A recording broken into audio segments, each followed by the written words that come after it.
ये धरती कई रहस्यों से भरी हुई है, लेकिन कुछ जगहें ऐसी होती हैं जो समय, विज्ञान और इतिहास तीनों को चुनौती देती हैं। पेरू उन्हीं रहस्यमयी स्थानों में से एक है जहां आज भी कई सवालों के जवाब अधूरे हैं। आज हम आपको पेरू की उन 10 जगहों पर ले चलेंगे जहां हर पत्थर, हर पहाड़ और हर निशान अपने अंदर एक अनकही कहानी छुपाए हुए है।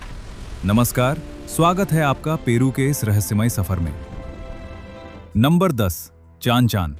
एक ऐसा शहर जिसे इंसानों ने मिट्टी से बनाया, लेकिन इसकी भव्यता पत्थर के शहरों से भी कहीं ज्यादा थी।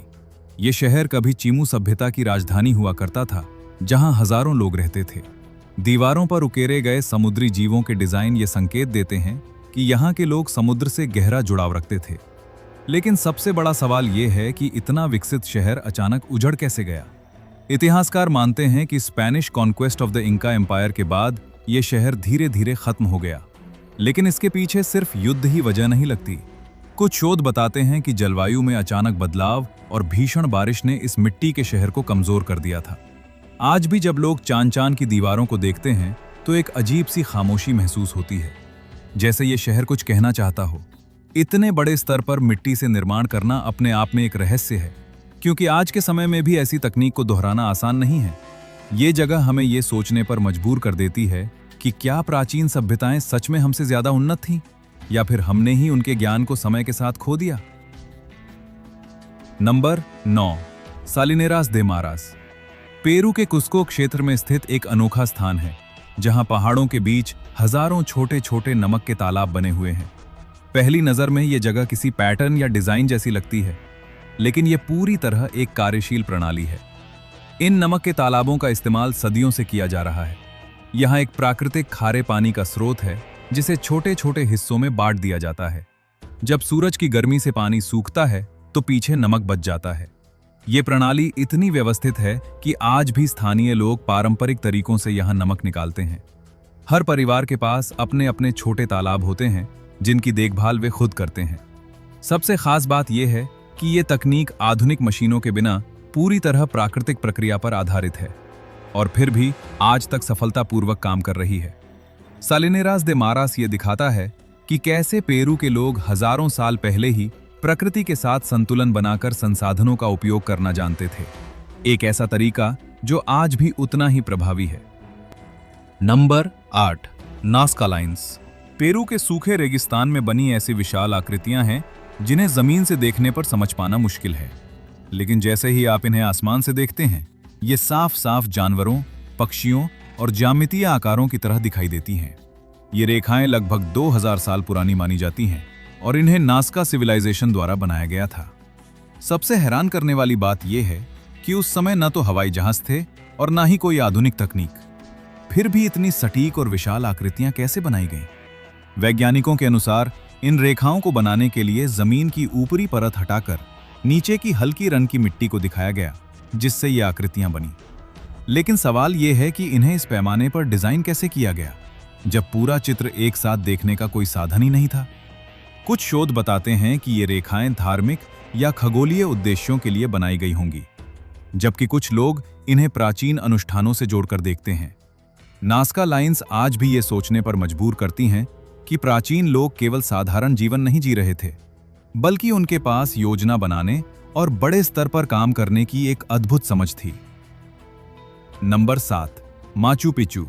पेरू के एंडीज पर्वतों में स्थित एक प्राचीन शहर है जो लगभग 15वीं सदी में इनका सिविलाइजेशन द्वारा बनाया गया था। ये जगह समुद्र तल से करीब 2400 मीटर की ऊंचाई पर है और चारों तरफ से पहाड़ों और बादलों से घिरी रहती है।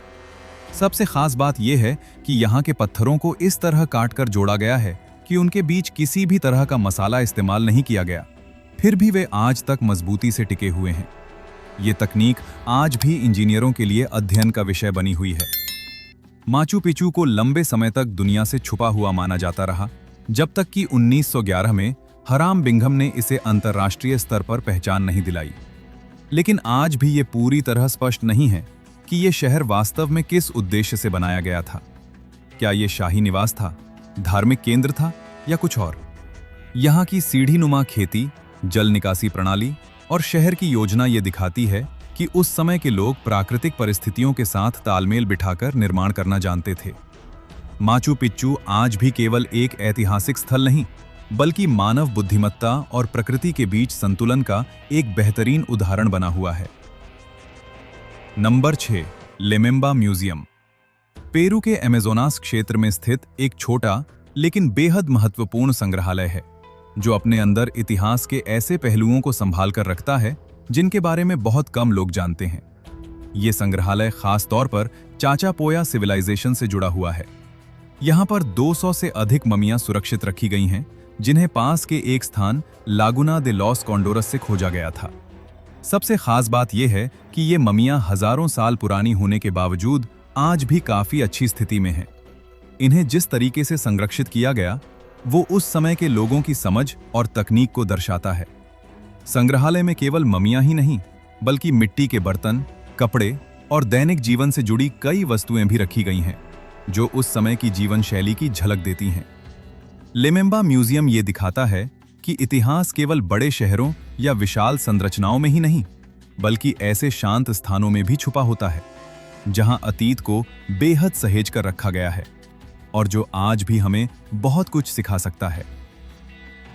नंबर 5, सैक्साहुआमान एक प्राचीन स्थल है जो पेरू के कुस्को शहर के पास स्थित है और इंका सिविलाइजेशन की अद्भुत निर्माण कला का उदाहरण माना जाता है।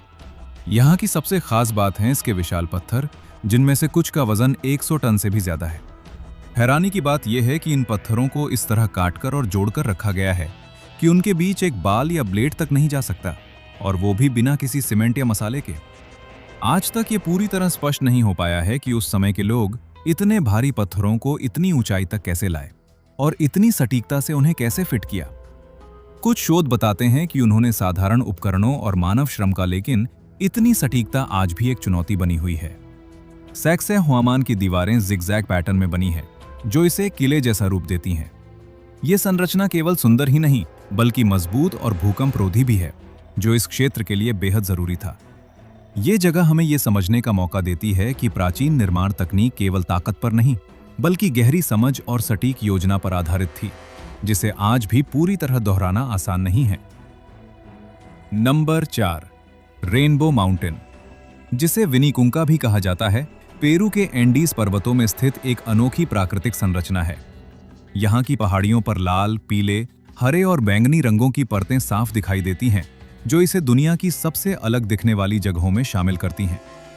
ये रंग किसी पेंट या कृत्रिम प्रक्रिया से नहीं बने, बल्कि हजारों सालों में अलग अलग खनिजों के जमाव से बने हैं, जैसे लौह आयरन से लाल रंग, सल्फर से पीला और तांबे जैसे तत्वों से हरा रंग दिखाई देता है। दिलचस्प बात यह है कि ये जगह हमेशा से इतनी मशहूर नहीं थी।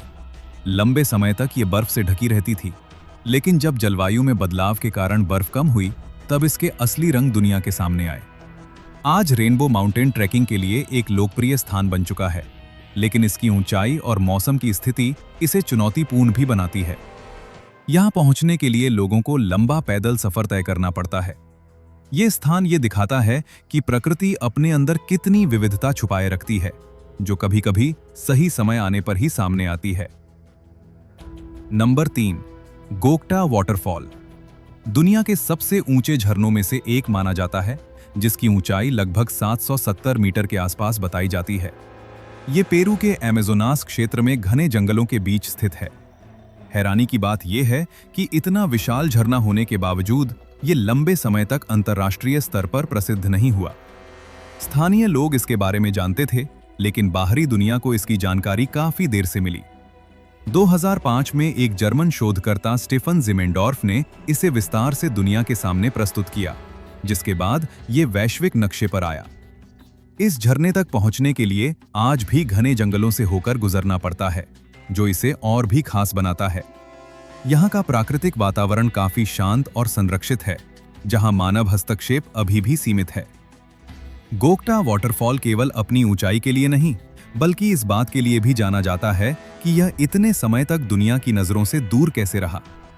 यह स्थान ये दिखाता है कि आज के समय में भी पृथ्वी पर ऐसी जगहें मौजूद हैं जो पूरी तरह से खोजी नहीं गई हैं, और शायद आने वाले समय में हमें और भी ऐसे स्थान देखने को मिले। नंबर 2, करल, पेरू में स्थित एक प्राचीन शहर है जिसकी उम्र लगभग 5000 साल मानी जाती है। ये सुपे वैली क्षेत्र में स्थित है और पेरू की सबसे पुरानी सभ्यताओं में से एक का प्रमुख केंद्र रहा है। करल को नॉर्ते चीको सिविलाइजेशन से जोड़ा जाता है। यहाँ बड़े बड़े पिरामिड जैसी संरचनाएं, खुले प्रांगण और योजनाबद्ध निर्माण देखने को मिलता है, जो ये दर्शाता है कि उस समय के लोग एक व्यवस्थित समाज में रहते थे। दिलचस्प बात यह है कि यहाँ युद्ध या हथियारों के बहुत कम प्रमाण मिले हैं। इससे यह संकेत मिलता है कि यह सभ्यता शांतिपूर्ण तरीके से विकसित हुई थी, जहाँ सहयोग और संतुलन ज्यादा महत्वपूर्ण थे। यहाँ से संगीत से जुड़े उपकरण जैसे बांसुरी भी मिले हैं, जो ये दिखाते हैं कि उस समय के लोग कला और संस्कृति को भी महत्व देते थे। करल ये साबित करता है कि पेरू की धरती पर हजारों साल पहले भी एक उन्नत और संगठित जीवन मौजूद था, जिसकी समझ आज भी धीरे धीरे सामने आ रही है। नंबर 1, मरकावासी। पेरू के एंडीज पर्वतों में स्थित एक ऊंचा पठार है, जो अपनी अनोखी चट्टानों के लिए जाना जाता है। यहाँ की कई चट्टानें इंसानी चेहरों, जानवरों और अलग अलग आकृतियों जैसी दिखाई देती हैं, जो पहली नज़र में किसी कला का नमूना लगती हैं। ये स्थान समुद्र तल से लगभग 4000 मीटर की ऊंचाई पर स्थित है और यहाँ का वातावरण काफी अलग और शांत रहता है। मरकावासी तक पहुंचना आसान नहीं है, इसलिए ये जगह आज भी अपेक्षाकृत कम भीड़भाड़ वाली है। इन चट्टानों को लेकर अलग अलग विचार सामने आते हैं। कुछ लोग मानते हैं कि ये पूरी तरह प्राकृतिक प्रक्रियाओं जैसे हवा, पानी और समय के असर से बनी है। वहीं कुछ लोग ये सोचते हैं कि इन आकृतियों में जो समानता दिखती है वो संयोग से थोड़ा ज्यादा लगती है। यहाँ का भूगोल और चट्टानों का आकार इसे एक अलग पहचान देता है, जहाँ हर व्यक्ति अपनी नज़र से अलग आकृति देख सकता है। मरकावासी ये दिखाता है कि प्रकृति कई बार ऐसे रूप बना देती है जो इंसानी कल्पना से भी आगे होते हैं, और हम उन्हें समझने की कोशिश करते रह जाते हैं। फिलहाल पेरू का ये सफर यहीं समाप्त हुआ, लेकिन पेरू की इन जगहों को देखने के बाद एक बात साफ हो जाती है कि ये सिर्फ एक देश नहीं, बल्कि रहस्यों और अनोखी कहानियों से भरी हुई एक पूरी दुनिया है। कहीं प्रकृति ने अपने रंगों से चौंकाया, तो कहीं इंसानों ने ऐसी रचनाएं बनाई जो आज भी समझ से बाहर लगती हैं। वैसे इन सभी जगहों में से आपको सबसे ज्यादा कौन सी जगह अलग और दिलचस्प लगी? माचू पिच्चू की ऊंचाइयां, नाज़का लाइंस के विशाल निशान, या फिर कोई और जगह जिसे आप सच में करीब से देखना चाहते हैं? अपनी राय नीचे कमेंट में जरूर बताइए, क्योंकि आपकी पसंद ही तय करेगी कि अगला सफर हम किस देश और किन रहस्यों की ओर लेकर जाएंगे। Thanks for watching.